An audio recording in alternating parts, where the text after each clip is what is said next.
बहुत पुरानी बात है। एक गांव था जिसका नाम था अग्निपुर।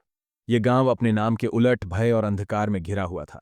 यहाँ के लोग पुरानी परंपराओं और अंधविश्वासों में जकड़े हुए थे। गांव की गलियां वीरान थीं और हर चेहरे पर डर की परछाई थी। इसी गांव के एक किनारे टूटी फूटी झोपड़ी में रहती थी एक कन्या, चारू। वह एक परित्यक्त संतान थी। उसकी मां चाइल्ड बर्थ के समय मर गई थी और पिता उसे जंगल के किनारे छोड़कर कहीं चला गया था।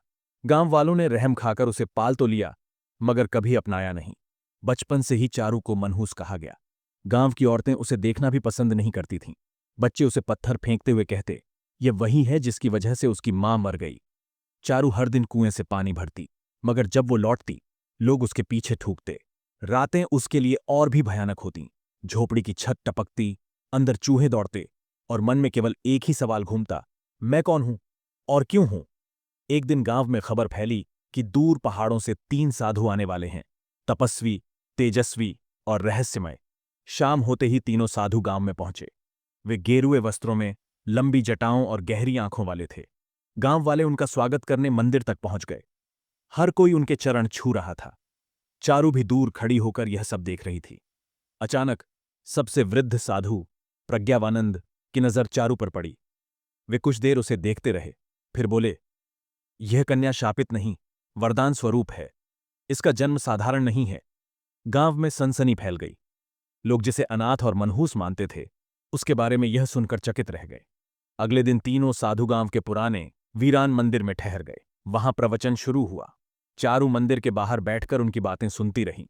वह भीतर जाना चाहती थी, लेकिन गांव वाले उसे धक्का देकर बाहर कर देते। रात को जब सब सो गए, चारू चुपचाप मंदिर के पास आई। वह कांपते हुए बोली, महाराज, क्या मैं सच में कुछ बदल सकती हूं? क्या मेरा जीवन यूं ही नर्क रहेगा? प्रज्ञावानंद ने मुस्कुराकर कहा, हर आत्मा में परिवर्तन की चिंगारी होती है, बस उसे पहचानना पड़ता है। तीनों साधु बोले, यदि तुम तैयार हो तो कल सूरज उगने से पहले तुम जंगल के उस टीले पर पहुंचो जहां पुराना वटवृक्ष है। वहीं से तुम्हारी पहली परीक्षा शुरू होगी। चारू ने बिना हिचक के सिर हिला दिया।